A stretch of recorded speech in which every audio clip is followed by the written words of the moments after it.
بالفعل هو لقاء حصري. المكان اللي احنا واقفين فيه دلوقتي هو مقر البابوية للكنيسة الرسولية الأرثوذكسية الأرمنية. هو مكان مليء بالآثار، مكان مليء بالآثار في الداخل أيضا هنقدر ان احنا نشوفه بالكاميرا للكنوز الكنائسية اللي موجودة في الكنيسة الأرثوذكسية الأرمنية. لقائنا حصري هنا النهاردة مع البابا كيريكيان الثاني بابا الكنيسة الأرمنية. هيكون في رسائل مهمة جدا للشعب المصري وللشعب العربي من داخل المقر البابوي. داخل المقر البابوي بنشكر فخامة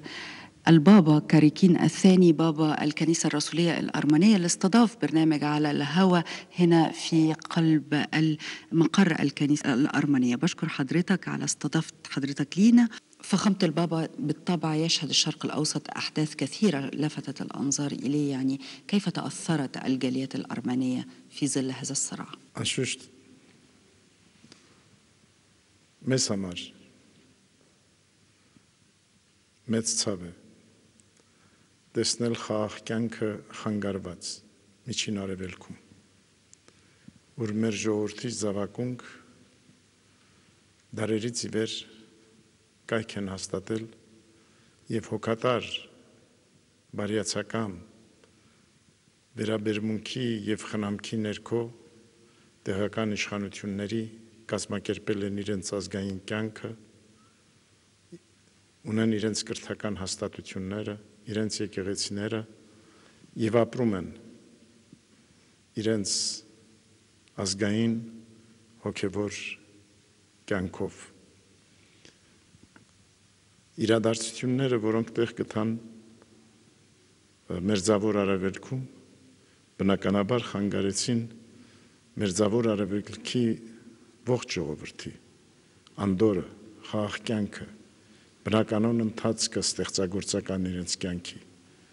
որոնց շարքում նաև մեր ժողովրդի զավակած,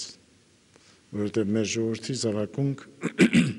քաղաքացիներն են այդ երկրների եւ ուրախ ենք հաստատելու, որ արժանավոր քաղաքացիներն են,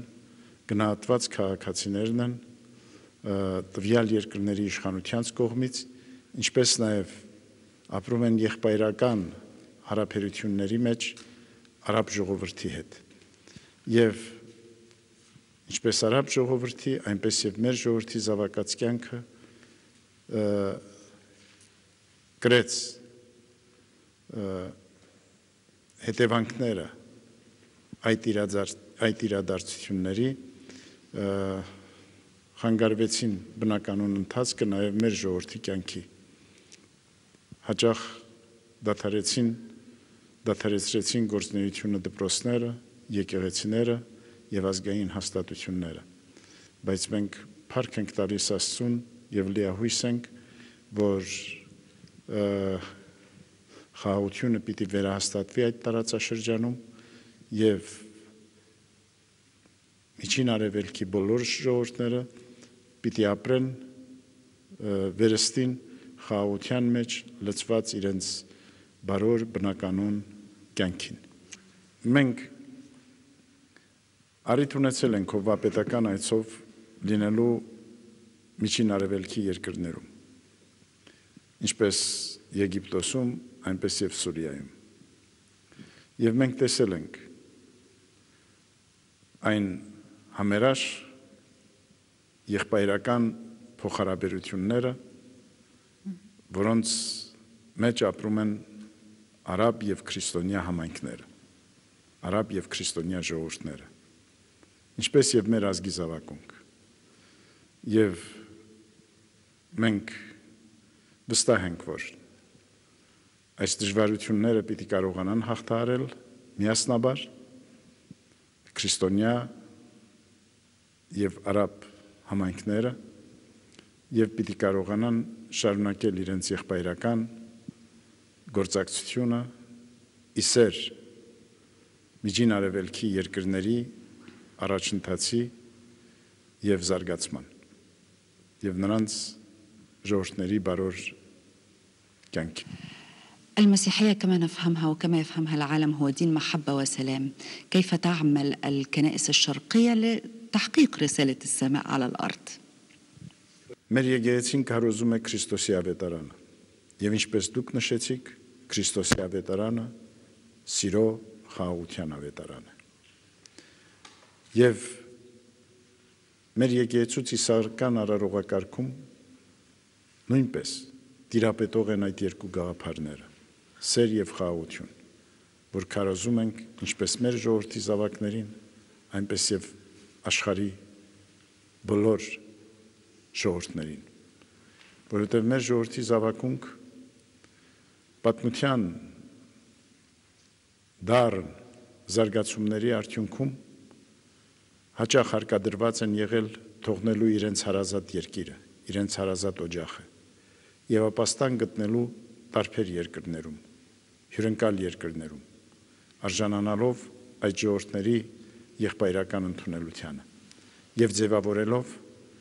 համայնքներ Սփյուռքում։ Ուրեմն մեր Սփյուռքի արկայությունը նույնպես հնարավորություն է ստեղծում, որպեսզի մեր եկեղեցին կարողանա խաղաղության իր քարոզը, խաղաղության իր կոչը հնչեցնի ամբողջ աշխարհում, բոլոր ժողովուրդներին։ Նաև հայ եկեղեցին անդամ է քրիստոնեական միջեկեղեցական զանազան կազմակերպությունների ու կառույցների, որտեղ միասնաբար իրականացնում է խաղաղասիրական իր առաքելությունը քույր եկեղեցիների հետ։ Նաև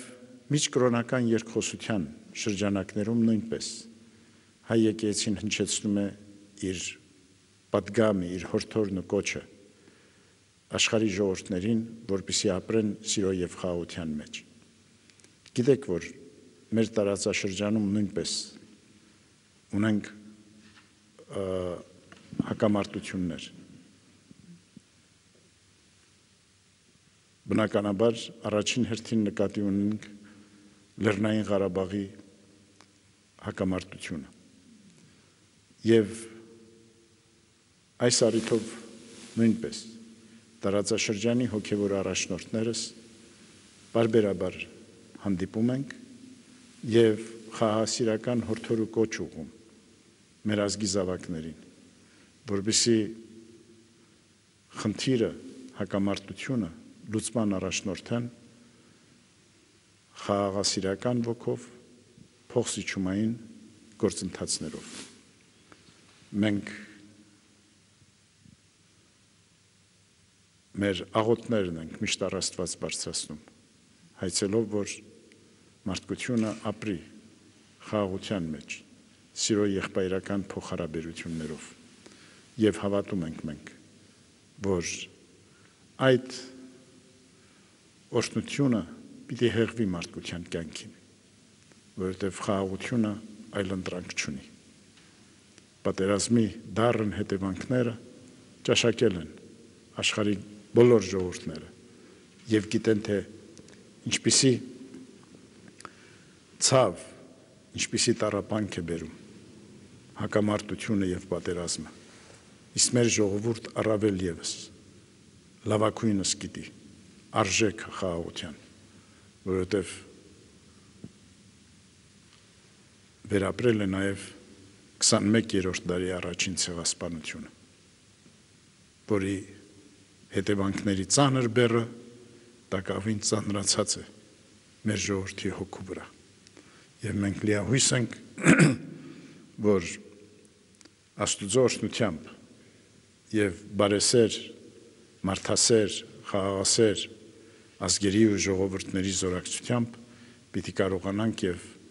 գտնել մեր արդարությունը, մեր ժողովրդի արդարությունը։ Թող Աստված օրհնի համայն աշխարհը եւ համայն մարդկության կյանքը խաղաղության մեջ, առաջընթացի و բարօրության մեջ. فخامة البابا احنا طبعا يعني مرة تانية احنا شاكرين لاستضافتك لينا. في نهاية لقائنا النهاردة نحب ان حضرتك توجه رسالة للمشاهد العربي وايضا للمشاهد المصري من خلال برنامجنا على الهواء. Մենք որպես հոգևոր առաջին սպասավորը հայ ժողովրդի մեր գնահատանքն ու երախտագիտությունն ենք ցանկանում հայտնել արաբ եղբայր մեր ժողովուրդներին, ովքեր կայք եւ ապաստան տվեցին ցեղասպանությունը վերապրած մեր զավակներին, ընդունելով նրանց եղբայրաբար եւ ամեն հնարավորություն ընձեռելով, որպեսզի նրանք կարողանան վերակերտել իրենց օջախը եւ ապրել ազգային կրոնական իրենց կյանքով։ Մենք մեր աղոթքն ու բարեմաղթանքն ենք բերում արաբ ժողովրդին, որպեսզի նրանք շարունակեն ապրել սիրո, եղբայրության եւ խաղաղության մեջ, որպեսզի առաջընթացը եւ բարօրությունը շարունակի ուղեկից լինել իրենց կյանքին։ Թող Աստուծո օրհնությունը հեղվի տարածաշրջանի երկրների վրա եւ խաղաղությունը երջանկությամբ լեցնի յուրաքանչյուր բնակչի հոգում, օջախում եւ հանրային կյանքում։ Աստուծո օրհնությունը, շնորհը եւ խաղաղությունն ենք մաղթում արաբ եղբայր մեր ժողովրդին։